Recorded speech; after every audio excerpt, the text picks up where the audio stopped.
This sermon is going to be given to a mature adult audience on a Sunday where they do their fundraising.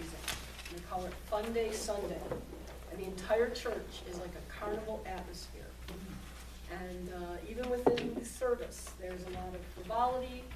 And anyway, this is called the Mirthful Minister.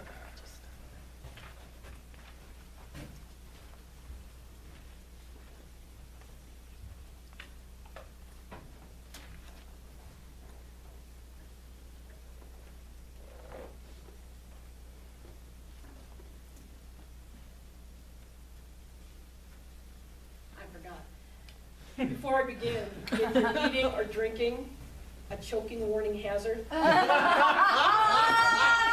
Just telling you now, if your plate isn't in all the way, make sure it is, just in case the material works the way it's supposed to. So, don't want anybody to be surprised or, see your coffee come spilling out. Okay.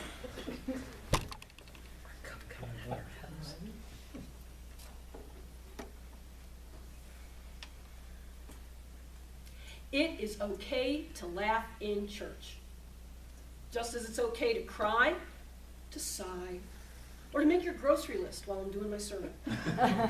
It's okay. We UUs have a history of humor. It is in our DNA.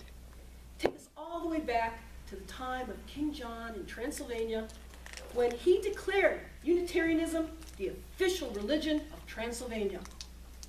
Story goes years ago that an archaeologist went to Transylvania and he dug up a grave. And as soon as he did that, a vampire emerged from the grave and said, "Blah!" And the archaeologist was afraid, so he took out his cross and he took out water and he bade the vampire to go back to the depths of death. And the vampire looked at him and said, "Ho, ho, ho, you don't scare me. I'm a Unitarian." Tell me there's no coffee, then I go back to that. Our ways and our traditions can sometimes be circumspect, especially in the greater world. Once a Catholic priest observed Bill Schultz making what he thought was the sign of the cross. And the Catholic priest was so excited, he goes, "Oh, my dear friend, I have converted you." And Bill Schultz said, "Huh? What? No, no, no. I'm just getting ready to sit down. Spectacles, testicles, wallet, and watch."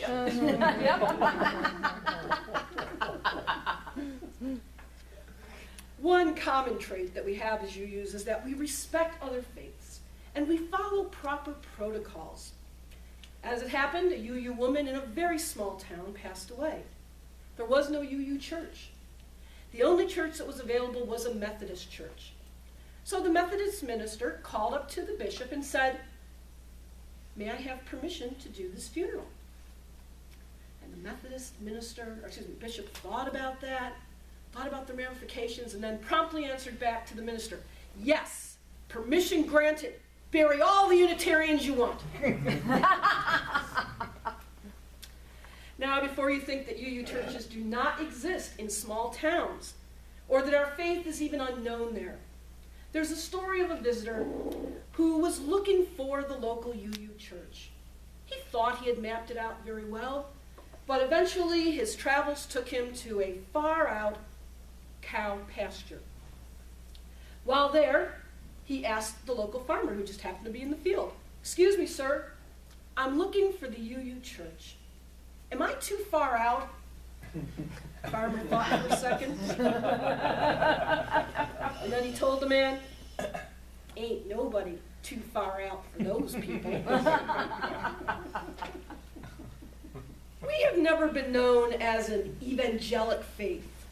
People tend to find us rather by accident. One Saturday, some boys were watching a preacher on television, and the preacher said, "Go out and share your faith." So the three boys went out into their neighborhood and went to share their faith with their neighbors. The first boy, a Baptist, went to a door, and when the door opened, he said, "I am here to share good word with you." The second boy, who was a Pentecostal, went to a door, and when it was opened, he said, "I am here to tell you about Jesus."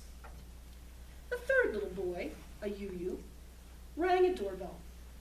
And when the occupant yelled out, "Who is it?" The little boy replied, "Who do you want it to be?" Now, there are some that say we have no holy scriptures, but that's not true. Have they not heard of Robert's Rules of Order? Amen. Hallelujah. And then there's the part about us not believing in hell. Of course we believe in hell.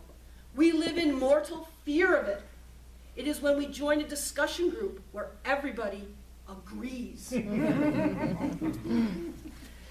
have holy vessels like other faiths. Once there was a town that had a series of misfortunate fires. The first fire happened at the Catholic Church. And when that occurred, many people saw the priest carrying out the crucifix. The second fire happened at the Jewish temple. And there the rabbi was seen carrying the Torahs out for safety. Even the UU Church had its own misfortunate fire. And there the minister could be seen carrying the coffee pot to safety.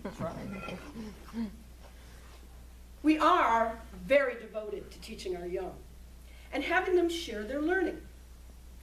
One Sunday morning in RE class, a teacher posed a question, "Where does God live?" One little girl answered, "In the bathroom at my house." Curious, the RE teacher asked why she thought that, and the little girl shared. "Every morning, my dad stands in front of the door and says, 'My God, are you still in there?'"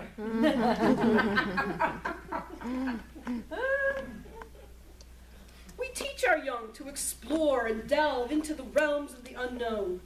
A young UU boy was drawing in class one time, and the teacher asked what he was drawing. "A picture of God," he answered. "Oh," said the teacher, concerned. "No one knows what God looks like. No one has ever seen God before." Full of pride and confidence, the UU boy said, "They will now." It can be confusing for our young when they visit other religions.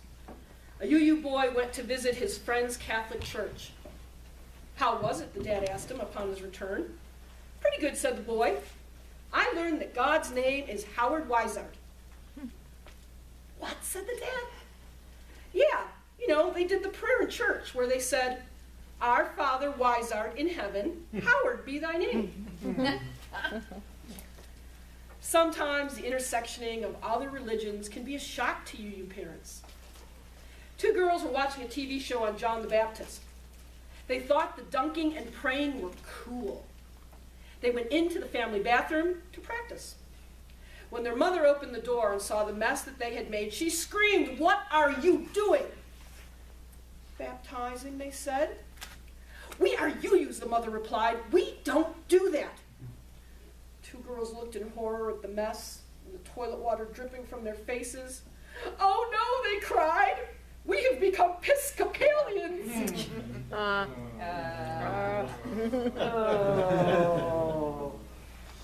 There is a quote from an anonymous Baptist who said, "Finding Unitarian Universalism is like coming up for air after being held underwater for 20 years. Another person said that there was joy in experiencing UUism's grace and the fair trade coffee. But no matter how you find UUs, you will be embraced and loved by a faith that does not always believe in God, but does have a theology based on potluck, both food and thought. So as you go forth today, remember this from a child who was faith shopping with their mom. They tried many different churches, but the mother knew they had found the right church, which was a UU church. When the son asked, "Can we go back to that place where the people always laugh?" Keep on moving.